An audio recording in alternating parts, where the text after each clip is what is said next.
வாங்குங்க நாமக்கல் டிஸ்ட்ரிக்டில் இருக்கிற பள்ளிப்பாளையம் ஸ்பெஷல் பள்ளிப்பாளையம் சிக்கன் எப்படி பண்ணலான்னு பார்க்கலாம். இதுக்கு மசால் பொடி எதுவுமே தேவையில்லை, உரப்புக்கு வத்தல் மட்டும் போதும். நீங்கள் நல்லா காரம் சாப்பிடுவீங்க அப்படின்னா கண்டிப்பாக இந்த ரெசிபி ட்ரை பண்ணி பாருங்கள். நான் காரம் எடுத்துக்கிட மாட்டேன் அப்படிங்கிறவங்க இந்த ரெசிபி ட்ரை பண்ணி பார்க்காதீங்க, பின்விளைவுகள் நிறைய வரும். இப்போ 1/2 கிலோ சிக்கன் எடுத்து நான் க்ளீன் பண்ணி வச்சுருக்கேன். நான் எலும்பு சேர்த்து தான் எடுத்திருக்கேன். இந்த மாதிரி பெரிய சைஸ் பீஸாவே போட்டுக்கலாம். இப்போ இதோட 1 ஸ்பூன் இஞ்சி பூண்டு பேஸ்ட் போட்டுக்கலாம், மஞ்சள் தூள் போட்டுக்கலாம், உப்பு போட்டுக்கலாம். நல்லா பெரட்டி ஒரு 1/2 மணி நேரம் ஊற வச்சுக்கோங்க. சிக்கன் ஊறட்டும், நம்ம அதுக்குள்ளே இங்கிட்ட தேவையானதை ரெடி பண்ணிக்கலாம். 300 கிராம் சின்ன வெங்காயம் தோலை உரிச்சிட்டு இந்த மாதிரி நீளமாக கட் பண்ணி வச்சுக்கோங்க. ஒரு சில் தேங்காய் எடுத்து துண்டு துண்டா கட் பண்ணி வச்சுக்கலாம். உரப்புக்கு 12 வத்தல் எடுத்துக்கலாம். வத்தல் இந்த மாதிரி காம்பை கிள்ளிட்டு பாதியா பிச்சுட்டு உள்ளக்க உள்ள விதைகளை இப்படி தட்டுனாவே உங்களுக்கு விதைகள் தனியா வந்துடும். பாருங்க, எல்லாத்துலயும் விதைகளையும் வத்தலையும் தனியா எடுத்து வச்சிருக்கேன். நமக்கு விதைகள் வேணாம், வத்தலை மட்டும் எடுத்துக்கலாம். விதைகளும் சேர்த்து நீங்க போட்டீங்க அப்படின்னா காரம் அவ்வளவுதான், ரொம்ப பயங்கரமா இருக்கும். 4-5 துண்டு இஞ்சி எடுத்துக்கலாம், 5 பல் பூண்டு எடுத்துக்கலாம்.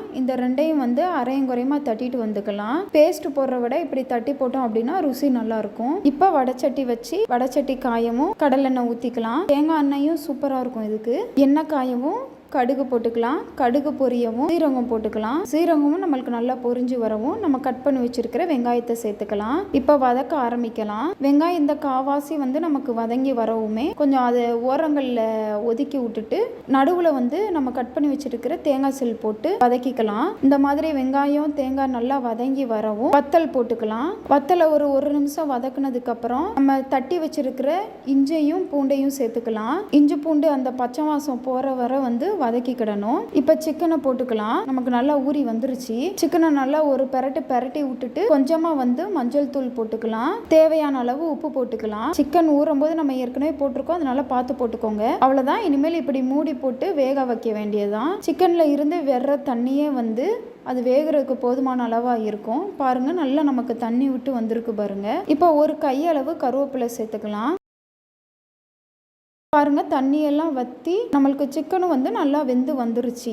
ஆனால் வெங்காயம் நமக்கு தனித்தனியாக இருக்கிற மாதிரி இருக்கு. இன்னும் சிக்கனோட மிக்ஸ் ஆகலை. அதனால இன்னும் ஒரு 5 நிமிஷம் அடுப்பில் வைக்கணும். தண்ணி இல்லாதனால நான் ஒரு 1/4 டம்ளர் தண்ணி ஊற்றிக்கிட்டேன். நீங்கள் பாருங்க, வெங்காயம் தனித்தனியாக இருக்கிற மாதிரி இருந்துச்சுன்னா மட்டும் தண்ணி ஊற்றி வேக விடுங்க. அப்படி இல்லை, வெங்காயமும் நல்லா கரெக்டாக வெந்து வந்துருச்சு அப்படின்னா நீங்கள் தண்ணி ஊற்றாதீங்க. சிக்கன் வேகிற வர மட்டும் மூடி போட்டு வேக வச்சா போதும். அதுக்கடுத்து நல்லா சிம்ல வச்சு ஓப்பன் வேக விட்டாலுமே நமக்கு நல்லா வெங்காயம் ஒன்று போல சேர்ந்து வந்துடும். அவ்வளவுதாங்க, சூப்பரா எண்ணெய் கக்கி பள்ளிப்பாளையம் சிக்கன் ரெடி. உரப்பு பிடிக்கும் அப்படின்னா கண்டிப்பா இந்த ரெசிபி நீங்க ட்ரை பண்ணி பாருங்க. வீடியோ பிடிச்சிருந்துச்சுன்னா லைக் பண்ணுங்க, கமெண்ட் பண்ணுங்க, ஷேர் பண்ணுங்க, சேனலை சப்ஸ்கிரைப் பண்ணுங்க. Okay, by.